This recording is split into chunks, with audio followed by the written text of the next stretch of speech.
Hey, what's going on, guys? It's Fight Season MMA, and today I want to talk about my instant reaction to the Nasruddin Imavov versus Jared Cannonier fight last night. It was a very interesting fight, so I want to just talk about it, break down some of the actions, and talk about who was winning and the stoppage that happened at the end. Okay, so the fight with Jared Cannonier and Nasruddin Imavov was really close all the way through, despite the stoppage in the fourth round. I had Jared Cannonier winning the first two and Nasruddin Imavov winning the third, so it was 29-28. Jared Cannonier going into the fourth, and then he got the finish. Nasruddin got the finish, but I do think the finish was early. It was not an awful stoppage like some people are saying, just because you want to prioritize fighter safety, and Jared Cannonier was really rocked last night from Nasruddin Imavov. It really threw off his equilibrium last night. So I do think Jason Herzog, who is one of the best refs in the UFC, had the right to do that stoppage right there. And I think Nasruddin was starting to put it together in that third round, or that fourth round. He was winning the fourth round prior to the stoppage happening. His just combinations, his striking, his kicks, his angles were just so flush. Now, I don't know about his grappling ability, and we can get that when I matchmake these two after their fight, but Nasruddin is a very good striker, but he has a lot of question marks in the grappling department.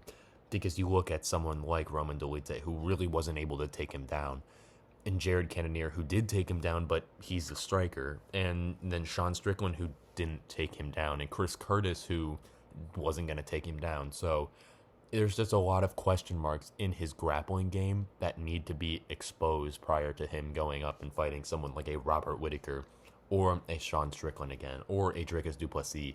But that can come in the moment where he is in the octagon versus one of those people. But I do think the stoppage was a little bit early because Jared Cannonier's equilibrium just got thrown off. It wasn't really like he was really hurt because he was still walking.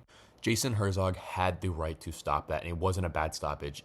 You look at the fight, Jalen Turner versus Bobby Green that happened at UFC Austin last year, and that was genuinely an awful stoppage because of Jalen Turner almost killing Bobby Green, and he just, Kerry Hatley, I think was the ref, did it so late and almost killed Bobby Green. But this stoppage was bad. It was early, but it wasn't the worst considering some other stoppages in the UFC.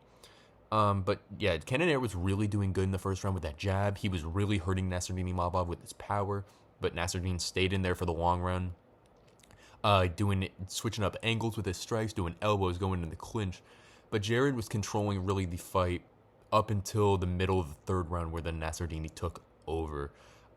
Yeah, Jared looked really good out there besides getting clipped in that final round, and Nasruddin looked good too, but he was just having trouble figure out Jared Cannonier's ability to find the different angle, which he was doing amazingly in the first two rounds. But, so to matchmake these two after, I think a fight possibly with Jared Cannonier and Brendan Allen won't be a bad fight. I think Brendan Allen is going to look for someone who is higher in the rankings from him, so Jared Cannonier now would be 5. Brendan Allen would now be 7. I think that's a great fight, but for the both of them. And then I think for Nasruddin Imavov, I think if Robert Whittaker loses after fighting Khamzat Chimaev, I think a Whittaker-Imavov fight would be very good. I think possibly a Sean Strickland fight, again, wouldn't be bad. But yeah, there is multiple. I think an Israel Adesanya fight would be very fun, but I think Israel is going to get the title shot. But we can see Nasruddin has so many different options, considering that he hasn't fought many of these people up in the top 5. But ultimately, what I've took from this fight night is Nasruddin Imavov is better than advertised. Jared Cannonier has still got it. It just was a bad stoppage or an early stoppage. And I think Jared Cannonier can get to the title if he wants to with 1 or 2 emphatic wins.